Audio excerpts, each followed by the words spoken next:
Hello everyone, today we are going to discuss about CPU scheduling. As we already aware that our main objective is to increase the efficiency and utilization of CPU. Here we are talking about only uniprocessor environment where there is only one processor. As we have already discussed, batch system where we submit all similar type of processes to the CPU and CPU execute these processes one job after another. There is no overlapping of CPU and input-output bound activities. Therefore, there is very low CPU utilization. After batch system, we studied multi-programming where we overlap input-output activities of one process with the CPU activity of another process to increase the CPU utilization. Here we use CPU scheduling to select one job after another. After multi-programming, we studied multitasking and time-sharing systems where we transfer the control from one job to another in time-sharing fashion. The transfer of control occurs so fast that there is an illusion that all processes are executing simultaneously. After this, this is all possible due to CPU scheduling. Before moving forward, we should know about the following terms. In computer system, every process is recognized by process control block or task control block. In this diagram, the CPU switches from one process to another. Here, there are two processes, P0 and P1. Initially, process P0 is executing. Here, P0 process is executing. After that, an interrupt occurs and P0 process saves its PCB so that it resumes its services from where it left. The new process PCB is loaded. So the CPU remains in idle state when PCB of one process is saved and the PCB of another process is loaded, and this transferring of control from one process to another process is known as context switch.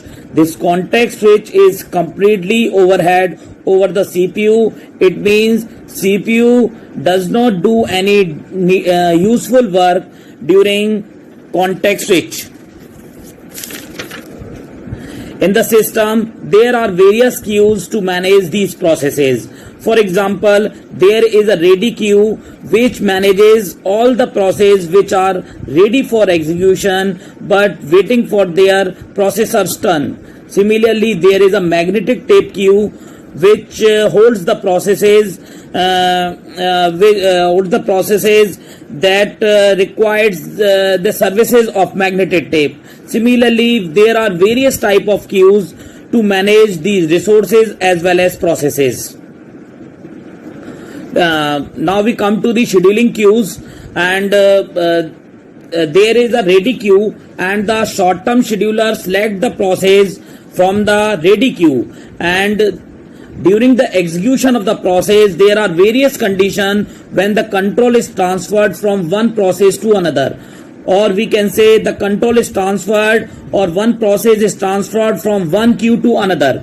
So there is one condition when some process performs its input-output operation, when then the control is transferred from processor to the input-output queue. And the second condition is when the process time slice is expired, then the control is transferred from one process to another process and the current process is added at the end of the ready queue. Similarly, when a process generates a child process, then the child process starts its execution and the parent process is added at the end of the ready queue. And finally, when then interrupt occurs, then the high priority process the control is transferred to the high priority process and the low priority process is added to the tail of the ready queue. We have already discussed the context switch. Context switch is similarly is the overhead over the CPU, and the transferring of control from one process to another is known as context switch. And in the context switch process, we save the state of one process and transfer the control to the another process. So during this process, we save the PCB of one process and reload the PCB of another process, and this process is completely overhead, and during the context switch the CPU remains in idle state. Now we come to the process scheduling. So the process scheduling or CPU scheduling is an activity to transfer the control of one process to another based on some strategy. As we have already discussed that process scheduling is an essential part of multi-programming or time-sharing system. In uniprocessor environment, only one process is active at a time and other process must wait until CPU is free or it can be rescheduled. And we are already aware that the main objective of this process scheduling, CPU scheduling, is to maximize the CPU utilization. That is, we want to make the CPU busy at all the time. We have discussed that there are that every process is made by two type of instruction. One is CPU bound instruction and another is input output bound instruction. CPU bound instructions are those instructions which require CPU for their execution, while the input output bound instructions are those instructions in which the process perform input output operations, and during the execution of input output bound operation there is no requirement of the CPU. Therefore, for improving the CPU utilization or to make the CPU busy, we transfer the control from one process to another, or we overlap the input output activity of one process to another process so that the CPU utilization can be improved or CPU can be busy at all the time. There is another module which is called dispatcher. As we have already know the function of the short-term scheduler, that the short-term scheduler selects the job from the ready queue for the execution, and the short-term scheduler selects the job and the dispatcher module transfer the control to that selected process selected by the short-term scheduler, and this function involves context switching. Number 2, switching to the user mode and jumping the control to the proper location where the actual or the program resides. Now we come to the type of CPU scheduling. So we have already know that the main objective of the CPU scheduling is to improve the CPU utilization or to improve the efficiency or throughput of the CPU. So on the basis of this, there are various type of CPU scheduling algorithms, basically primitive or non-primitive. So there are 4 circumstances when the control is transferred from one process to another process. And the first condition is when a process switches from running state to the waiting state. It means when a process performs its input-output operation, then the control is transferred to the new process and the current process perform its input-output operation, and that process is moved to the waiting queue. And after completion of this input-output operation, this process is again added to the tail or end of the ready queue. And the second condition, when the process switches from running state to the ready state. It means when a process is running and some high priority process arrives, then the control is transferred to the high priority process and the low priority process is added to the tail of the ready queue. And the third condition, when the waiting process and the third condition, when a process switches from waiting state to ready state, it means when the process completes its inputs output operation, then the process is added from waiting state to the ready state.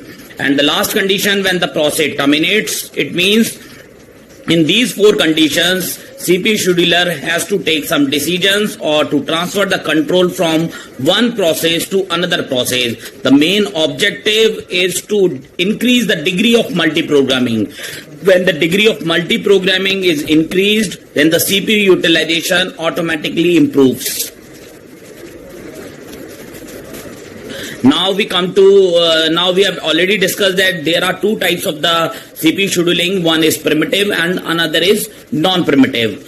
And in condition 1 and 4 means when the process changes its state from running to waiting state. It means when a process is executing and it wants to perform input-output operation, then the current process is shifted to the waiting queue where it performs its input-output operation, and the control is transferred to the new process.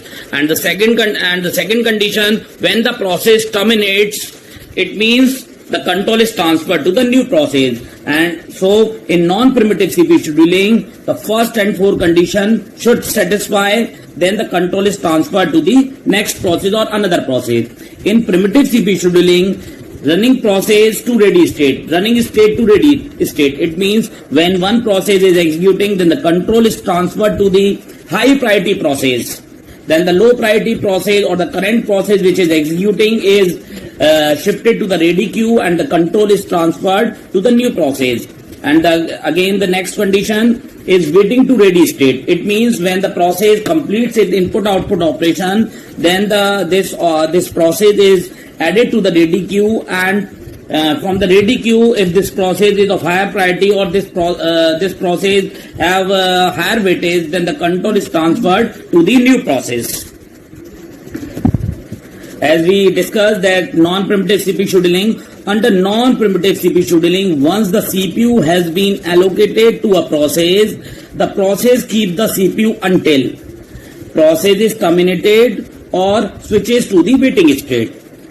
In primitive CPU scheduling, in this type of scheduling, the process switches the control to the another process when high priority process arrives.